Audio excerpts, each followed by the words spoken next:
Thanks for tuning in to ARIRANG News. I'm Devin Whiting in Seoul. Experts in the United States are projecting that the South Korea-U.S. alliance will remain intact under a President Donald Trump. And the current administration in Washington agrees. The White House said this week that the alliance is bigger than any one party or politician. Lee Min-young reports. Experts in the U.S. project that Washington will strengthen its alliance with South Korea under the Trump administration. Donald Manzullo, president of the Korea Economic Institute, said at a conference on Thursday that the U.S. South Korea alliance will remain strong under Trump. The relationship between South Korea and the U.S., he said, is unique, and nobody wants to see the quality of it impaired. The assessment out of the White House is also in line with such projections. White House Press Secretary Josh Earnest said at a briefing this week that there's a Democratic and Republican tradition to strengthen Washington's alliance with South Korea, adding that the decades-long partnership supersedes any individual presidency or political party. With Trump's victory adding some uncertainty to diplomatic relations between Seoul and Washington, the South Korean government, for its part, is already preparing possible policies for working with the incoming Trump administration. Seoul's foreign ministry said Thursday it has undertaken thorough preparations for the new U.S. leadership and has remained in contact with Donald Trump's team over the past few months. It added that it will concentrate on continuing the allies' cooperation on dealing with North Korea. Lee Min-young, ARIRANG News. Meanwhile, North Korea could be trying to send a message to America's next president. Since Trump's election victory on Tuesday, North Korean leader Kim Jong-un has been showing off his military on state media. The North's official Korean Central News Agency said Friday Kim inspected an artillery unit near the de facto inter-Korean sea border, the Northern Limit Line. Kim reportedly ordered artillery drills and told his troops to give it their all if war breaks out. No date was given for that visit or another of its kind reported earlier in the week. Also, the day after the election, the North's official Nodong Shinmun reportedly published commentary saying Washington's hope for the regime to denuclearize is a delusion. President-elect Trump's policy on North Korea is not yet clear. On the one hand, he spoke with South Korean President Park Geun-hye after his victory and reaffirmed his commitment to the Seoul-Washington alliance. But on the other hand, he said withdrawing U.S. troops from South Korea could be an option if Seoul doesn't agree to pay more to station them here. South Korea's political parties are continuing their tug-of-war over a range of issues. One key topic is recommending a new prime minister, something the opposition refuses to cooperate on. Lawmakers also held a special session Friday on the Choi Soon-sil scandal. Park Ji-won has the latest from the National Assembly. The ruling Saenuri party has called on the country's three opposition parties to sit down for talks on forming a coalition government and their recommendation for prime minister.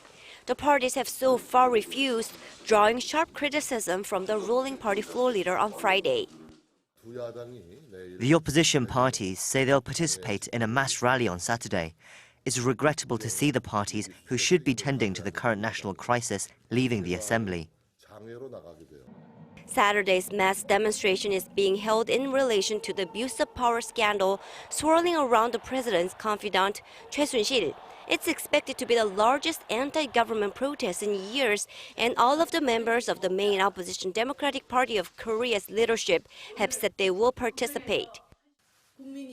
The president, who the public is ashamed of and who has no qualifications, should remove herself from state affairs. The minor opposition People's Party is starting to take a tougher stance on the scandal, with interim leader Park Ji-won saying Friday that the party will now join the public movement, calling on the president to resign and submit to investigation. The party also warned the administration that it will face even greater resistance from the public if it doesn't tell the truth. Meanwhile, the ruling party is dealing with its own internal conflicts and an approval rating that's hit a record low of 17%, according to the latest numbers out from Gallup on Friday. Members of the party's non-pro-Park wing are calling on the party leadership to resign immediately, and the party leaders are refusing to budge. Also on Friday, the National Assembly held a special inquiry in relation to the Choi scandal. A dozen opposition lawmakers attempted to grill key government officials, including the current prime minister, but the officials mostly declined to answer, saying that they couldn't respond because of the ongoing investigation. Ruling party lawmakers did not participate in the session. Park Ji-won, ARIRANG News. Staying with the Choi Soon-sil scandal, the CEO of Korean steelmaker POSCO, Kwon showed up at the Seoul Central District Prosecutor's office about an hour ago, having been summoned as a material witness in the case. Prosecutors are expected to look into Kwon's possible involvement in the attempted takeover of KOREA-U.S, a former subsidiary of POSCO, by music video director Cha Eun-taek. Kwon allegedly knew about Cha's threats to use his influence with the government if the company's new owner refused to sell to him. Cha is considered a close associate of Choi Soon-sil and is suspected of working with Choi to extort money from other big companies as well. As soon as late tonight, the Seoul Central District Court is expected to rule on whether to approve an arrest warrant for him. Aside from the KOREA-U.S case and the Choi connection, Cha is also accused of embezzling almost $1 million through his personal ad agency. On the economic front, Korea's central bank has kept its key rate steady at 1.25% for November. This marks the fifth consecutive month the central bank has left its rate unchanged after a rate cut in June. The wait-and-see approach comes amid growing uncertainties surrounding a potential shift in U.S. economic policy following the surprise election win for President-elect Donald Trump, on top of concerns related to the slowdown of the Chinese economy and Britain's planned exit from the European Union. The rate freeze also comes amid concerns about Korea's growing household debt, which hit an all-time high of over $1.1 trillion as of the end of June. That's all for this hour. Thanks for watching. More to come on News Center at 10 p.m. Korea time.